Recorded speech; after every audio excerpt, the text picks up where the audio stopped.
নমস্কাৰ এই মুহূৰ্তত আপোনালোকে চাইছে সাহিত্য টেকনলজি ইউটিউব চেনেল এই চেনেল ৰাজ্যৰ খবৰটোতে কেইবাটাও গুৰুত্বপূৰ্ণ খবৰ আপোনালোকলৈ আগবঢ়াইছে যিকেইটা খবৰ আপোনালোকে জনাটো অত্যন্ত দৰকাৰী আৰু এই খবৰকেইটা আপোনালোকে উপস্থাপন কৰাৰ আগতে আপোনালোকে যদি এই চেনেলটো নতুনকৈ আহিছে তেন্তে চেনেলটো প্লিজ ছাবস্ক্ৰাইব কৰি থব আৰু ভিডিঅ'টোত এটা লাইক কৰি উৎসাহিত কৰিব আজি পোৱাৰ প্ৰথমটো এই মুহূৰ্তত অতি গুৰুত্বপূৰ্ণ এটা ডাঙৰ খবৰ বিগ ব্ৰেকিং নিউজ মুকলি হৈ আহিছে কিয়নো ৰাজ্যত আজি আক্ৰান্ত হৈছে ৩০০ শতাধিক লোক মাত্ৰ আৰু সোমবাৰে প্ৰাণ হেৰুৱাইছিল ৪৩ জন লোকে আৰু এই কথা স্পষ্ট কৰিলে ৰাজ্যৰ মুখ্যমন্ত্ৰীগৰাকীয়ে আৰু অসমত প্ৰতিদিনে ৩০০ শতাধিক লোক কৰোণাত আক্ৰান্ত হৈ আছে কিন্তু সোমবাৰে ইয়াৰ ব্যতিক্ৰম নহ'ল ৩৬০০ জন লোকে আজিৰ দিনটোত ক'ভিডত আক্ৰান্ত হৈছে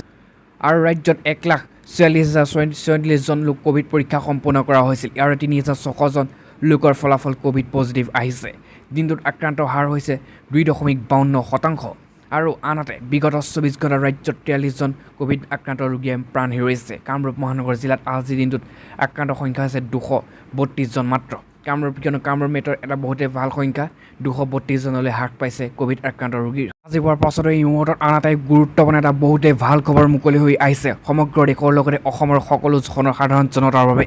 কিয়নো ৩০ জুনৰ পূৰ্বে ইতিমধ্যে যিসকলে PM কিষাণ নিধি পোৱা নাছিল সেইসকলে আবেদন কৰিব পাৰিব আৰু সকলোৱে এতিয়া ৩০ জুনৰ পূৰ্বে ইতিমধ্যে ৪,০০০ টকাকৈ বেংক একাউণ্টত সোমাব আৰু চৰকাৰৰ পৰা লাভ কৰক ৪,০০০কৈ টকা ৩০ জুনৰ পূৰ্বে আবেদন কৰক কেনেকৈ লাভ কৰিব আপুনি PM কিষাণৰ ধন আৰু এই মুহূৰ্তত সমগ্ৰ দেশৰ কৃষকৰ বাবে আহিছে ভাল খবৰ কিয়নো ৩০ জুনৰ পূৰ্বে আবেদন কৰি লাভ কৰিব যিসকলে এতিয়াও পোৱা নাই তেওঁলোকে PM কিষাণৰ ৪,০০০কৈ টকা ধন আৰু লগতে PM কিষাণৰ দুটাকৈ কিস্তি ধন লাভ কৰিব সকলো কৃষকে আৰু পূৰ্বে যিসকল কৃষকে এই আঁচনিৰ সুবিধা লাভ কৰা নাছিল সেই কৃষকেও ইতিমধ্যে লাভ কৰিব পাৰিব এই আঁচনিৰ ধন কিন্তু আপুনি আবেদন কৰিব লাগিব আৰু ৰেজিষ্ট্ৰেশ্যনৰ বাবে মুকলি কৰিছে ইতিমধ্যে ২টাকৈ ৱেবছাইট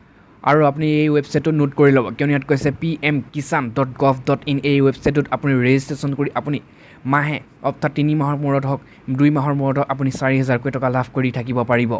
আৰু যদি আপোনাৰ হাতত উপযুক্ত নথি থাকে তেন্তে আপুনি লাভ কৰিব এপ্ৰিল জুলাই মাহৰ সম্পূৰ্ণ কিস্তি আৰু তাৰ লগতে মে' জুন মাহৰ কিস্তিও লাভ কৰিব আপুনি আৰু মুঠ ৪,০০০ টকা আপোনাৰ বেংক একাউণ্টত সোমাব এইদৰে PM এই মুহূৰ্তত আজিৰ দিনৰ সকলোতকৈ ডাঙৰ বিগ ব্ৰেকিং নিউজটোৱে মুকলি হৈ আহিছে যিটো খবৰৰ বাবে অসমৰ জনতাই অপেক্ষা কৰি আছিল কিয়নো আজি ১৫ জুনৰ পৰা ৰাজ্যত শিথিল হ'ব সম্পূৰ্ণ লকডাউন আনলক প্ৰক্ৰিয়া আৰম্ভ হ'ব আৰু ইতিমধ্যে ২৭খন জিলা নিৰ্বাচিত কৰিছে আৰু এই অসমৰ ২৭খন জিলাত সম্পূৰ্ণৰূপে খুলি দিয়া হ'ব দোকান বজাৰ সকলো গাড়ী চলাচল আৰু ইয়াত প্ৰথমতে কয় যে ১৫ জুনৰ পিছত অৰ্থাৎ আজিৰ পৰা কেইখন ৰাজ্যত শিথিল হ'ব ক'ভিড নীতি নিৰ্দেশনা কি হ'ব গুৱাহাটী সকলো জনালে অৱশেষত আজি স্বাস্থ্যমন্ত্ৰী কেশৱ মহন্তই হিমন্ত বিশ্ব শৰ্মাৰ সৈতে এক বৈঠকত মিলিত হোৱাৰ পিছতে এই কথা জনাইছে স্বাস্থ্যমন্ত্ৰীয়ে কিয়নো ৰাজ্যত হ্ৰাস পাইছে কৰোণাৰ সংক্ৰমণ হ্ৰাস পোৱাৰ পিছত এতিয়া পৰ্যায়ক্ৰমে নীতি নিৰ্দেশনা কিছু শিথিল কৰাৰ চিন্তা চৰ্চা কৰিছে ৰাজ্য চৰকাৰে পিছে সকলো জিলাতে কৰোণা নিৰ্দেশনা শিথিল কৰাৰ সম্ভাৱনা ক্ষীণ কিয়নো যিসমূহ জিলাত ক'ভিডৰ পৰিস্থিতি উন্নত হৈছে সেইসমূহ জিলাতে কিছু শিথিলতা হ'ব আজিৰ পৰা আৰু দেওবাৰে এই সন্দৰ্ভত এক স্পষ্ট ইংগিত দিছিল স্বাস্থ্যমন্ত্ৰী কেশৱ মহন্তই কিন্তু স্বাস্থ্যমন্ত্ৰীগৰাকীয়ে কয় যে আজি ১৫ জুনৰ পিছত কিছু শিথিল হ'ব সেইটো নিশ্চিত হৈ পৰিল আৰু আজি জিলাভিত্তিক পৰ্যালোচনাৰ ওপৰত নিৰ্ভৰ কৰিব শিথিলতা কিয়নো ১৫ জুনলৈ বাহাল থাকিব স্বাস্থ্য বিভাগৰ নীতি নিৰ্দেশনা আৰু আজিৰ পৰা তাৰপিছত পৰ্যায়ক্ৰমে চিন্তা চৰ্চা কৰা হৈছে যিবোৰ জিলাৰ পৰিস্থিতি উন্নত হোৱাৰ আগবাঢ়িছে সেই জিলাসমূহত কিছু আজিৰ পৰা ইতিমধ্যে লকডাউন সম্পূৰ্ণৰূপে সান্ধ্য আইন শিথিল হ'ব মুখ্যমন্ত্ৰী সকলো কথাই এদিনতে ঘোষণা কৰিব বুলি কৈছিল কিন্তু আজি অৱশেষত সেই দিন আহি পৰিছে গুৱাহাটী নগাঁও আদিত পৰিস্থিতি অতি উন্নত হ'ব লাগিব আৰু ইয়াত কৈছে যে ইফালে ভেকচিন সন্দৰ্ভত স্বাস্থ্যমন্ত্ৰীগৰাকীয়ে কয় যে ভেকচিন আমাৰ হাতত মজুত আছে প্ৰতিখন জিলাতে স্বাস্থ্য বিষয়াক আমি নিৰ্দেশ দিছোঁ যদি অতি সোনকালে ভেকচিন ল'বলগীয়া হয় সেইবাবে সংখ্যাও দিব লাগে পাছত এই মুহূৰ্তত আন এটাই বহুতেই ডাঙৰ এটা বিগ ব্ৰেকিং নিউজ মুকলি হৈ আহিছে কিয়নো সাধাৰণ জনতাৰ ওপৰত হিমন্ত বিশ্ব শৰ্মাৰ প্ৰথমটো ৰামটাঙন কিয়নো বিদ্যুতৰ মাচুল বৃদ্ধি কৰা হ'ব আজি আৰু বৰ্ধিত মাচুলৰ ভৰ বহন কৰিব লাগিব সাধাৰণ জনতাই কিয়নো হিমন্ত বিশ্ব শৰ্মাই নিৰ্বাচনৰ বাবে ৩০% বিদ্যুৎ ইউনিট ফ্ৰী কৰি দিম বুলি ঘোষণা কৰিছিল কিন্তু হঠাৎ সাধাৰণ জনতাৰ ওপৰত ৰামটাঙন দিছে কিয়নো বিদ্যুতৰ মাচুল বৃদ্ধি ৮০%লৈ বৃদ্ধি হ'ব লগতে ইয়াত কৈছে যে ৩০ ইউনিটৰ বিদ্যুৎ ফ্ৰী দিম বুলি কোৱা হিমন্ত বিশ্ব শৰ্মাৰ জোৰ কাজতকা ধীৰেছে হৈছে লগতে বিদ্যুৎ মাচুল বৃদ্ধি কৰাৰ সিদ্ধান্ত ৰাজ্য চৰকাৰৰ কিয়নো এটা কথা হিমন্ত বিশ্ব শৰ্মাই স্পষ্ট কৰিছে যে নিয়ামক আয়োগক বিদ্যুৎ শুল্কৰ নিৰক্ষ বৃদ্ধিৰ আজি দিব হিমন্ত চৰকাৰে আৰু বৰ্ধিত শুল্কৰ ভাৰ বহন কৰিব লাগিব ৰাজ্যৰ জনতাই আৰু এই মুহূৰ্তত সকলোতকৈ ডাঙৰ কথাটো হৈছে যে মুখ্যমন্ত্ৰী হিমন্ত বিশ্ব শৰ্মাই নিজেই বাতৰি কাকতত বিজ্ঞাপন দি এই কথা স্পষ্ট কৰিলে মুখ্যমন্ত্ৰী হিমন্ত বিশ্ব শৰ্মাই এই কথা পাছত এই মুহূৰ্তত আন এটা ডাঙৰ খবৰ মুকলি হৈ আহিছে কিয়নো ২০২৬ চনৰ অসমৰ মুখ্যমন্ত্ৰী হ'ব কংগ্ৰেছৰ ৰকিবুল হুছেইন কলা হোৱাৰ বাবে সভাপতি পদ নিদিয়ে নেকি ৰূপজ্যোতি কুৰ্মীক এটা কথাই চাঞ্চল্যকৰ সৃষ্টি কৰিছে সমগ্ৰ অসমতে কিয়নো অহা 2026 চনত যি অসম বিধানসভা নিৰ্বাচন অনুষ্ঠিত হ'ব কংগ্ৰেছৰ মুখ্যমন্ত্ৰী পদৰ প্ৰাৰ্থী হ'ব ৰকিবুল হুছেইন তাৰ লগতে কৈছে যে 2026 চনত অসমৰ মুখ্যমন্ত্ৰী হ'ব কংগ্ৰেছৰ ৰকিবুল হুছেইন কলা হোৱাৰ বাবে সভাপতি পদ নিদিয়ে নেকি ৰূপজ্যোতি কুৰ্মীক প্ৰদেশ কংগ্ৰেছৰ সভাপতি ৰিপুণ বৰা আৰু নিৰ্বাচনত জয়লাভ কৰাত ব্যৰ্থ হোৱাৰ পিছতে প্ৰদেশ কংগ্ৰেছৰ সভাপতি পদৰ বিষয়ত ইতিমধ্যে চৰ্চাৰ হৈ আছে আৰু এই ক্ষেত্ৰত আজি মন্তব্য প্ৰদান কৰিছে মৰিয়নিৰ বিধায়ক ৰূপজ্যোতি কুৰ্মীয়ে তেওঁ কয় যে মোক সভাপতি পদৰ দায়িত্ব নিদিয়ে দেখাত কলা অথবা দাড়ি থকাৰ বাবে হয়তো নিদিয়ে তাৰো মই আৰু চাহ বাগানৰ কিন্তু লগতে সংখ্যালঘু হোৱাৰ বাবে আব্দুল খালেককো সভাপতি পদ নিদিয়ে বুলি ইতিমধ্যে উল্লেখ কৰিছে কুৰ্মীয়ে আৰু গতিকে পৰৱৰ্তী সভাপতি পদত বদলৈ অথবা ভূপেন বৰা হ'ব পাৰে বুলি ইতিমধ্যে কয় কুৰ্মীয়ে ৰকিবুল হুছেইনৰ সম্পৰ্কে মন্তব্য আগবঢ়াই কুৰ্মীয়ে কয় যে ৰকিবুল হুছেইনে সভাপতি হোৱাৰ যুঁজা চলি আছে আৰু 2026 চনত অসমৰ মুখ্যমন্ত্ৰী হ'ব ৰকিবুল হুছেইন এই কথা আজি ৰূপজ্যোতি কুৰ্মীয়ে কোৱাৰ পিছতে সমগ্ৰ অসমতে চাঞ্চল্যকৰ সৃষ্টি কৰিছে কিয়নো ইতিমধ্যে কংগ্ৰেছৰ জ্যেষ্ঠ নেতা হিচাপে পৰিচিত অসমৰ ইতিমধ্যে ৰকিবুল হুছেইন আৰু এসময় মুখ্যমন্ত্ৰী তৰুণ গগৈ প্ৰাক্তন মুখ্যমন্ত্ৰী তৰুণ গগৈ আৰু হিমন্ত বিশ্ব শৰ্মাৰ সোঁহাত বাওঁহাত আছিল ৰকিবুল হুছেইন